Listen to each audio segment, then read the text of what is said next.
We're continuing now with the Clare Echo's interviews with Clare's 4 TDs, and we're now delighted to be joined by Fine Gael's Joe Carey. Joe, good afternoon, and thanks for joining us. Hi, Paddy, not a bother. Good to see you. Good to see you too. Joe, we'll begin. You find yourself now as Fine Gael's longest-serving politician in the county, obviously at national level as well as the county councillors. I'm guessing that's a title you didn't expect you would have had a couple of months ago. No, yeah, politics is a funny game. I suppose I went forward for election first off in 1999 at a local level, and I was successful. And I was subsequently re-elected in 2004. I topped a poll in the Ennis electoral area at that time, and subsequently stood for the 2007 general election. And I've been re-elected 4 times in a row. So, yeah, it's time flies, and I suppose it's just difficult. I suppose coming back from the last general election, we would have had a target to retain our 2 seats that we held since 2007. And I'm delighted that I got over the line, but equally so, it's sad to lose out, to see Pat Breen lose out. And like, he was a good colleague and friend and worked very hard for the county and for the constituency and for the whole of Fine Gael members as well. And he was a very good politician. And has the dynamic of politics for you changed as a result of that, Joe? Because obviously now there's only one Fine Gael TD in the county. Obviously, yeah, it's very, very busy. We had to hit the ground running from the general election. I called meetings with our 8 councillors and with the various different members as well. And we held a meeting there in the Clare Inn actually, a number of weeks ago. And I canvassed people's opinions in relation to government formation in particular, and that has served me well because it armed me with information that possibly other, maybe Dáil deputies wouldn't have. And like 70-80% of the members who attended that meeting were in favour of going into an administration, including Fianna Fáil. And that served me well, and I was able to stand up at the parliamentary party meeting and say that. Equally so, I've met with all the councillors in County Clare, and there's an overwhelming support for coalition with Fianna Fáil in that. And I wouldn't say it's unanimous now, but there is quite strong support. And I think it has even kicked on since then because of the COVID pandemic. The urgency to put together an administration is really there. It's very clear that we need a strong, stable government, first of all, to get us through this health emergency that we're in, and secondly, to reboot and refound and remodel our economy. A lot of business people in touch with me every day. I've lots of chambers of commerce in touch with me. Employers really stressed at this particular time, and they need a pathway forward to get their businesses reopened. Of course, and Joe, we'll move on to discussing COVID-19 in a bit more detail in a few minutes, but just there, Pat Breen obviously was to lose his seat, and one of those that got in at his defence was Violet-Anne Wynne, and in the weeks subsequent to the election, she referred to him online as Pat Breen. So what was going through your head and what feelings when you saw those comments from Violet-Anne? Well, I was surprised. I was shocked, really. I don't think they were fitting of a Dáil deputy, but I mean, mistakes were made. I understand that Deputy Wynne has made an apology for what she said, and I suppose issues move on. But I think it was very petty, to be honest about it. Okay. And Joe, at the minute, your own working circumstance, you're not having to travel to Dublin for a Dáil sitting, so you might have a bit more extra time on your hands. So what are you doing with it? Yeah, well, it is very busy, and I tried to stick to a routine. I was in Dublin there last week, was in the Dáil. Predominantly I'm working from home. My wife also works, and today now she's at work. She works from home as well sometimes. But you're looking after the kids, and you're making sure they're right, and they're out playing a bit of hurling, a bit of football. There's a few All Ireland's been played in the back garden there, and few cracking Shannon O'Donnell goals and Tony Kelly pints and stuff like that. It's good fun. And my daughter Alma now, she's she likes bacon, but she's infatuated with it now, and lots of buns and tarts and all of that stuff. It's probably showing on me as well. So yeah, it's good time.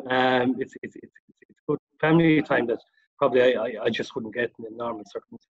Yeah, and obviously we're seeing, Joe, community groups and voluntary sectors. You yourself have done a bit with Meals on Wheels in American Fergus. So for you, has this whole pandemic reinforced the need for groups such as Meals on Wheels and the many voluntary groups in the county to be adequately funded and receive the necessary supports? Absolutely, like community is massive, and the community response in County Clare has been tremendous right across the county. And like I have a regular engagement with so many people that are involved. And here locally in Clarecastle, there's a very strong group, all linking in with the Clare Volunteer Centre, Clare County Council, all the the statutory bodies, the guards. Tremendous work is going on there, and my hats off to everyone involved there. Like I did get involved with over in Newmarket and Fergus to provide a wonderful service as well, and providing very nutritious meals to vulnerable people, older people.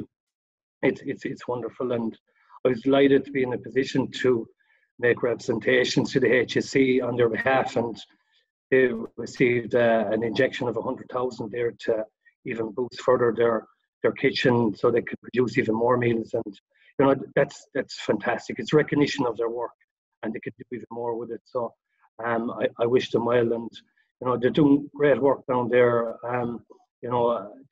It's amazing, really, and they just go from strength to strength, and credit to them, like, and the pride of Newmarket and Fergus. You're Newmarket and Fergus man yourself, you know the work that they do. Yeah. And Joe, moving on then to the response nationally to COVID-19, like from a Department of Health point of view, you'd be linking in with your Fine Gael counterparts. Why is information being filtered down, and what is being provided? Like, say the Department of Health were very slow initially to start giving the county by county breakdown. So do you know what the rationale is that they're not being as open and transparent as they possibly could be? Well, I believe they are, and we look on every evening, and we have a communication from the Tony Holohan and his team, and they're very open. They give the figures out. We get a very regular update from Colette Cowan and her team, and Maria Bridgman and her team in relation to the ongoing work within the region in terms of healthcare.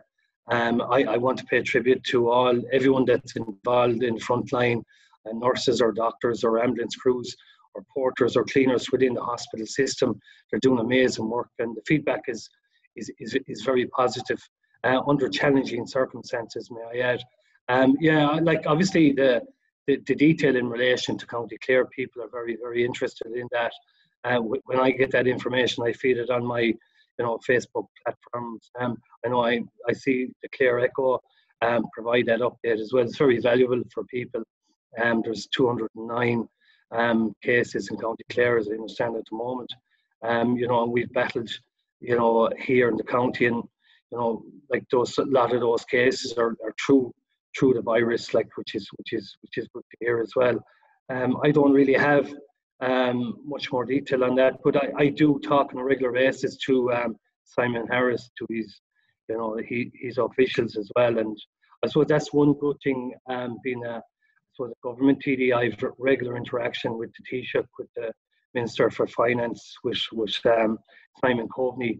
I have their mobile numbers. They talk to me on a regular basis, and I make representations to them, and they come back to me, which is great. And we have regular teleconferences, sort of clinics for Fine Gael TDs with ministers, and we'd have them, most evenings, and we participate. And from that interaction, you'd learn as well from other colleagues, and it typically could be the same sort of questions, I have to say, like, some of the most rewarding things are, say, repatriation of Irish people coming from abroad, bringing them home. And I have to pay tribute to Simon Coveney and his team in the Department of Foreign Affairs, and to our, I suppose, network of ambassadors throughout the globe.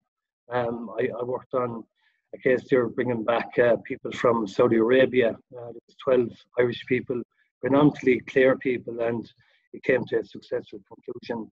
And they flew back from Saudi Arabia to Paris and linked into Paris and came back to Ireland, and it was great, and it just worked out. And we had Ciara Daly, the Clare Echo woman there, who came back from Peru, and there was a lot of work put into that by the Dept of Foreign Affairs, and there was successful outcome to that as well. And I'm helping someone in South Africa currently at the moment, trying to get them home safely as well. And there have been people in India, in Australia as well, and there's a lot of work going on, I suppose, behind the scenes, trying to get people home and keep them safe. And there's different regimes in different other jurisdictions as well, and it's trying to break down those barriers and put people in the right connection with departments and officials. And it's very interesting work, and it's I suppose it's rewarding when those people get home and back to their loved ones and back on every side.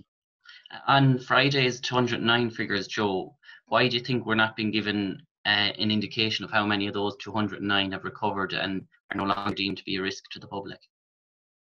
Yeah, if you look at the global figure, what they're saying is more than half of the people that have been, diagnosed with COVID have returned to full health. You see many people on, I suppose, the airwaves now that would have got it, you see celebrities like Ryan Tubridy or Claire Byrne, having, had a case of COVID and having recovered fully, and they're back, at their workstations. And, typically, it's a disease that does affect the old and the sick and people with underlying medical conditions. And in the main, it doesn't affect younger people to the same extent, or people in their full health. So I suppose it is important, that we would be given that information, but to hand, no, I just don't have it. Yeah. These people are up to their eyes in work, trying to fight the pandemic, and obviously that information will be given to us at some stage, but not to hand at the moment. And in saying that, Joe, that the most vulnerable are generally the elderly, is it strange then in a way that so little supports were put in place in advance for nursing homes? Yeah, there are issues in relation to nursing homes, and government has worked with the HSE to provide the necessary public the PPE for them, and they provided a new package of supports as well for nursing homes, advice and support and staffing as well. And I've received representations in relation to that. I've fed it back up the line. We were slow to deal with this issue, but I believe that we are now in a position where those supports are being delivered on the ground in nursing homes. It's unfortunate that it did take a period of time for that to happen. And Joe, are you happy with the amount of information that is being given to the public by health officials and the HSE and the Department of Health? Yeah, I'd have to say that I am. I think it's very comprehensive. I think Dr. Tony Holohan, the CMO, I think he's a wonderful communicator.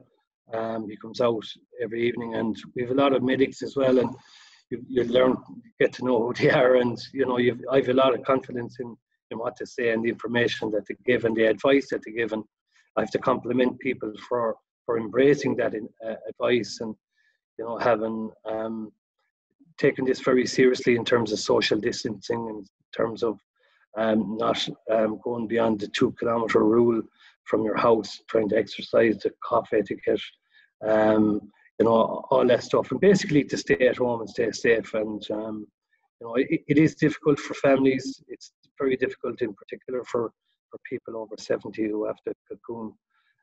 It's difficult, but I think the reward is much more greater, in that all our efforts are paying off. They're saving lives.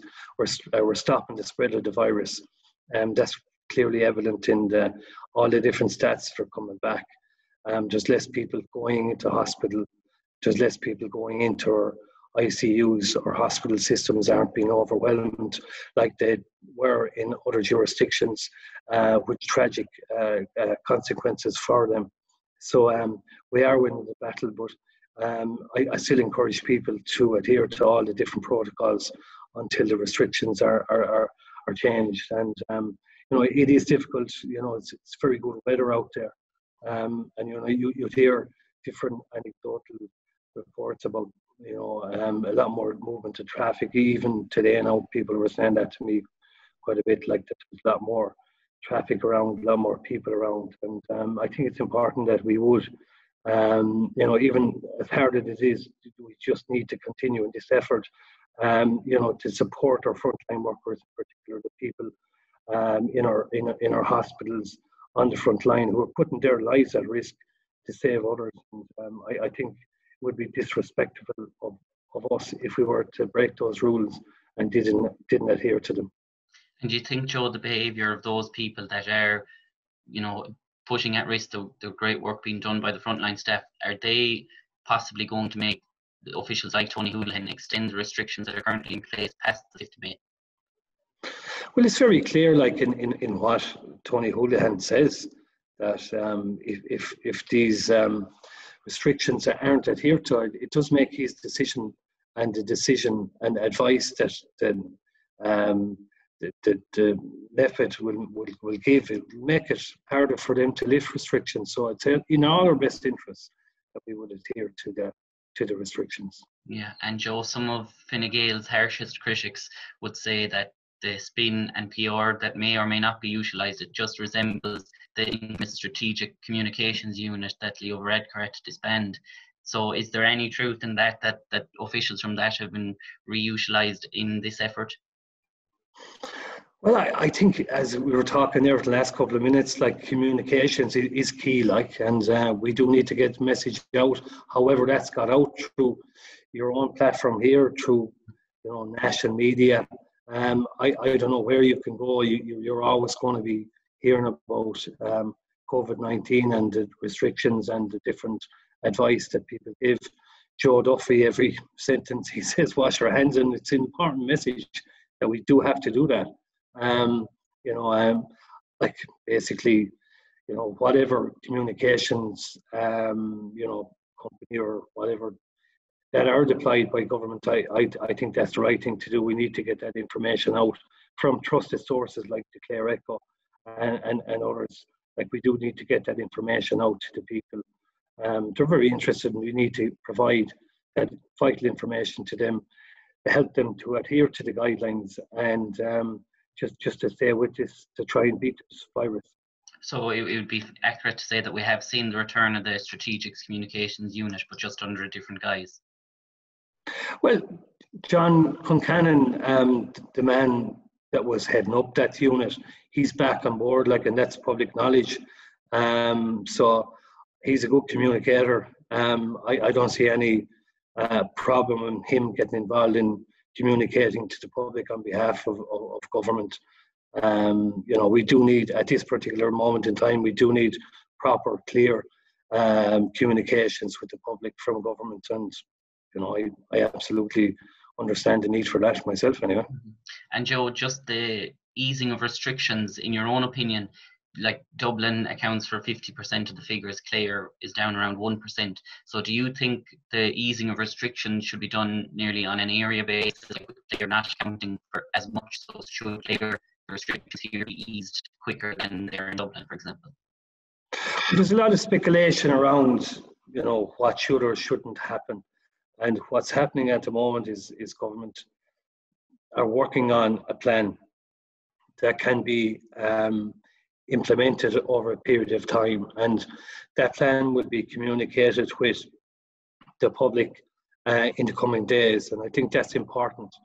I don't want to add to speculation as to what will happen. Will, as you've put the case in relation to Dublin or to the rest of the country or the West or Clare, or I don't want to add to any speculation. I'm happy to wait until that plan is published, and I have full confidence that the plan that's been put in place will work, and that we'll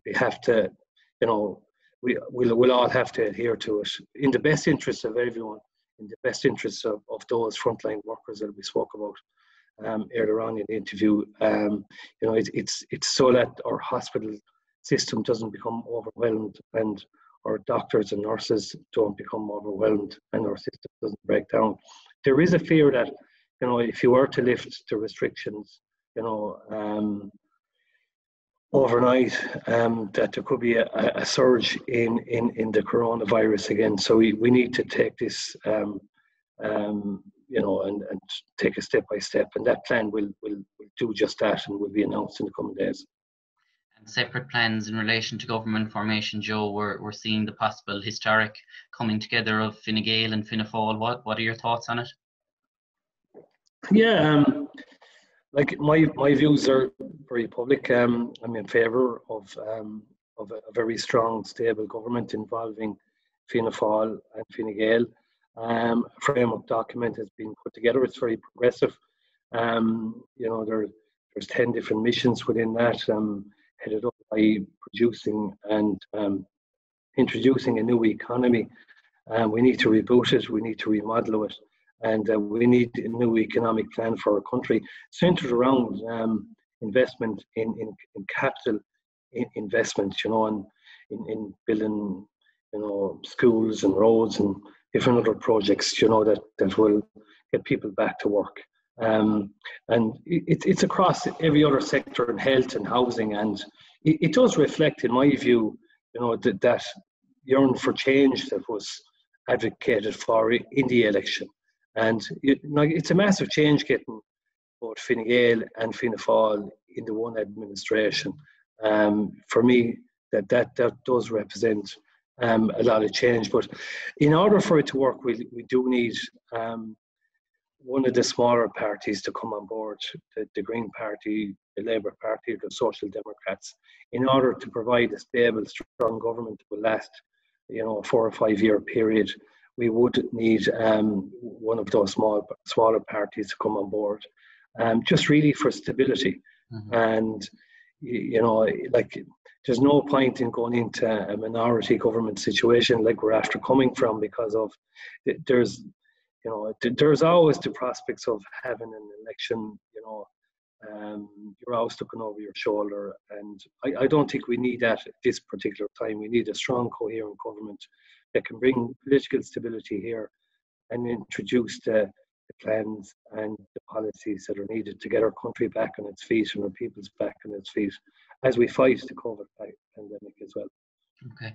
And Joe, like, obviously some loyal Fianna Fáil old party members would be totally against it, and I assume the same can be said for some people in Fine Gael, and I think of people like Donald Carey. So what does Donald think of the coming together of the two parties? Donald is happy enough. Well, that's what he's telling me anyway. But it's difficult. It's difficult, you know, for some members. There's no doubt about it. But in practical terms, you know, it is the only government that can work in terms of Dáil arithmetic. So on that level, and you know, I think it could be a very good government. Fine Gael and Fianna Fáil, along with a smaller party, and I think it's what's needed at this particular time. Fine Gael, you know, have the people, they have the plans, they have the experience as well in terms of government, that this country needs at this particular time. Mm-hmm. And just thinking, Joe, of adding young blood and new blood to political parties such as the traditional big two, I'm just recalling the hustings that the Clare PPN hosted in Clough-Leed that you were present at and all general election candidates were at. But just the two youngest speakers at that, they were both in their teenage years. They were members of People Before Profit in the Green Party. So just with regard to young people, how can they now tell the difference between Fine Gael and Fianna Fáil if they are to join a political party in the next couple of years? Yeah, I suppose good question. Like, it is very important that Fine Gael would retain its identity within any administration, but particularly one where we would be in government with Fianna Fáil.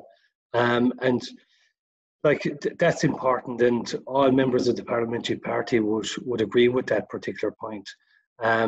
Again, it's really up to Fine Gael to nail down their identity within that particular structure. We do have a youth wing of our party in Young Fine Gael, and we have a strong membership in County Clare. And obviously, we will be strong to our ideals in Fine Gael in any administration. And you can see in the framework document, there are very strong Fine Gael policies contained within that. But in any coalition government, there will be compromise.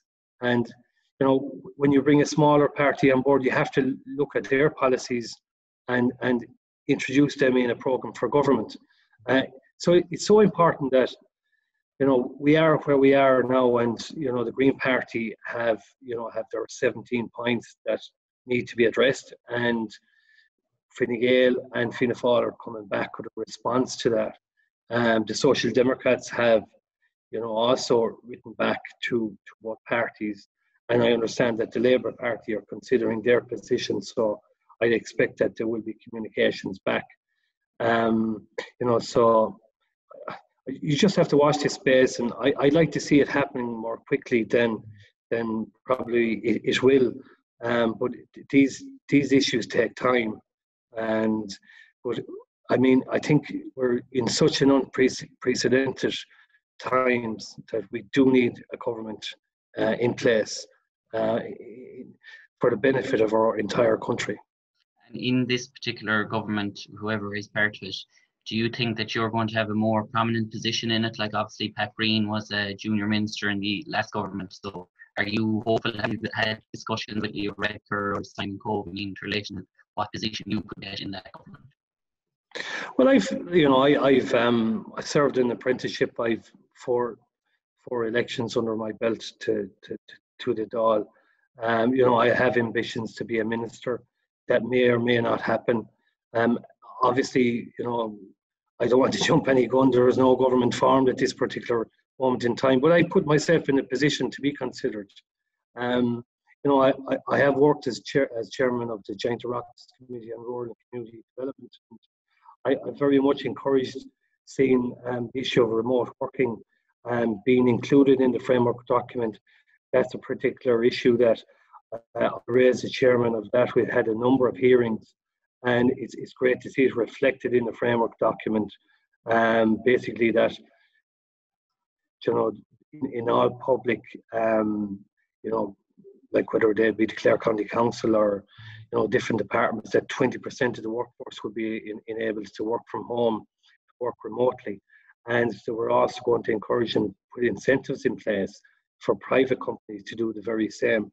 And there's a lot of benefits to remote working, whether it's for quality of life for the people and the communities in which they live. They can give more time back to them, which will also help out with the environment. You cut out the need to commute, you declog cities and towns, and you help the environment in the process. So that's very encouraging as far as I'm concerned. And a fundamental part of the document as well is in relation to balanced regional development. And I've made submissions to Leo Varadkar and Simon Coveney in relation to that, and Shannon Airport at the heart of my document that I've sent in there. And there is a need to build upon the Ireland 2040 document and, really and clearly define the different regions within it. And we have a very strong region between, say Limerick, Shannon, Ennis, Galway.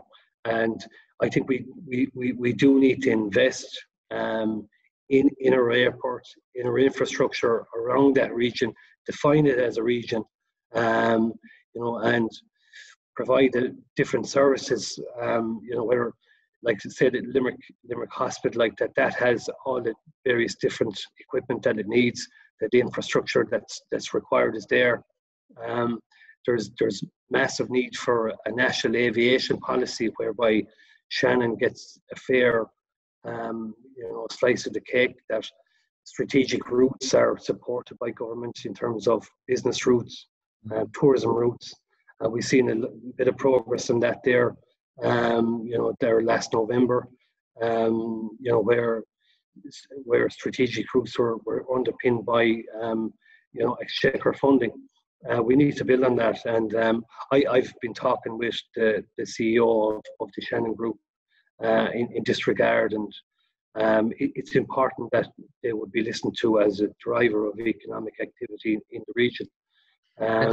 Those routes, Joe, the new routes for Paris and Barcelona, is there any risk of them being taken away now because of this pandemic? Like Donald Slattery, who we know from Aviation, said the aviation industry is in turmoil. Like, so are they still guaranteed, those new routes for Shannon Airport? Well, it is in turmoil. There's no doubt about it, and it's going to take a huge effort to get the aviation sector back on its feet, and it's what holds together the whole Shannon region.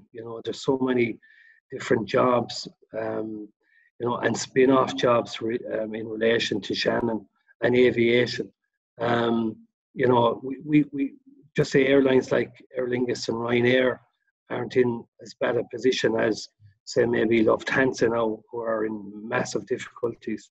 It remains to be seen how, the airline industry will come back or re-emerge out of this crisis, because obviously there is going to be a knock-on effect into the future in terms of people travelling and getting confidence back to travel, whether that's on business or for pleasure, for tourism.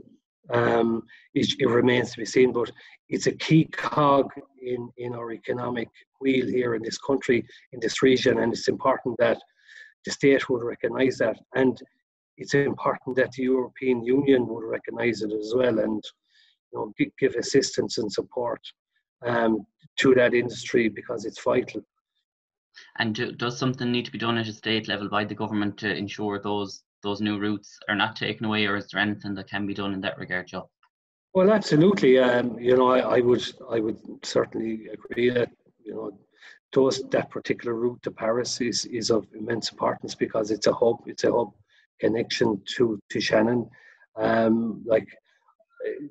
There were efforts being made to make the Frankfurt route as well a more 7 days a week route as well, and that's important. So I would certainly believe that we need to get these routes re-established as quickly as possible, and I believe that there should be a state involvement in that, particularly because of the importance of Shannon, and Shannon playing a role in delivering balanced development for our whole country.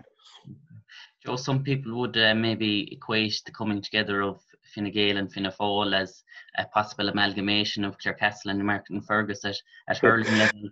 Now, you've spoken about the All-Ireland finals being played in the back garden. From speaking to Simon Harris, have you any indication as if we'll be seeing some form of live sport this in 2020? Yeah, it's a difficult question. My dad was saying there the other day to me that back in the day there were 11-a-side hurling matches. Possibly that could be something we could bring in again, because you'll be reducing the number of people playing and stuff, and reducing that social distancing or whatever. I don't know how it would work, but there are talks of the GA moving in this season into next year as well, and it's important for people's mental health and physical health that there would be sports back on. Obviously there are restrictions in terms of the amount of people, mass gatherings, and no more than 5,000 people attending one particular event. That has a knock-on effect for GA. I don't know, would a Munster Championship match, there'll be thousand people at it. It's such a wonderful occasion. Your mouth with water thinking of it, particularly now as well. But I think you lose that whole atmosphere if you have it behind closed doors. It remains to be seen what's going to happen. And possibly there could be something in the roadmap, that will be published in the next few days in terms of lifting restrictions in terms of sport. And I expect that there will be. Like, obviously that would apply for the inter-county with the big massive crowds, but like, say, the club championships in Camogie ladies football, and even mentioning the 11-a-side, the Clare District Soccer League haven't finished their leagues as of this season. So would you say there is reason to be optimistic that they will be concluded in 2020?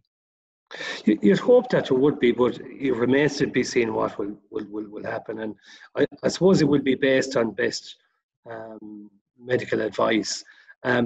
If you had a really rapid testing system that you could roll out, that's not there at the moment. That would take a few minutes to determine if you had COVID-19 or not.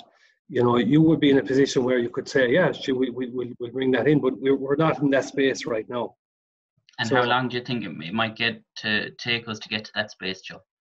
It's very hard to know, and you'd always hear that 18 months, we're 18 months away from a vaccine as well, and that ultimately will be the answer to this. But what is very clear though is that this virus is very contagious and it's spread so quickly within the community. So we do have to be very conscious of it being there in our community, and the fact that social distancing does work and it does slow the spread. But that does have a knock-on effect on our sport, whether it's ladies football or soccer or hurling or rugby or whatever, whatever sporting activity. And I suppose that the medical people who are guiding us through this pandemic, I'd look to them to advise on how best we can navigate around the issues that are there and will be there. If you look across the water, and I'm a Liverpool supporter, we're waiting for, you're waiting for that to recommence, and you're talking about 30 years waiting for this trophy to be won again, and you're wondering what's going to happen there. Will I suppose money talks over there as well, and you're looking maybe behind closed doors, bringing off and I suppose we in Ireland can learn from the sporting approaches in different other countries, like whatever they do. And you see there in relation to say maybe horse racing, it went on before and behind closed doors prior to the shutdown. Equally so, the greyhounds did as well. And you may be in a position, in May. After the 5th of May, where you could have a position, because you've gone through that already, in a position where it was done behind closed doors. You could maybe use the same approach when those restrictions are lifted. But it just remains to be seen. Sport is a massive part of our lives, and it's something that you really, really miss in these dark days. Okay, Joe, for now you're just going to have to settle, I suppose, for the matches in the back garden of the Carey household. Thanks very much, Joe Carey, Clare Fine Gael TD, for joining us on the Clare Echo. Thanks, Paddy. Thanks very much.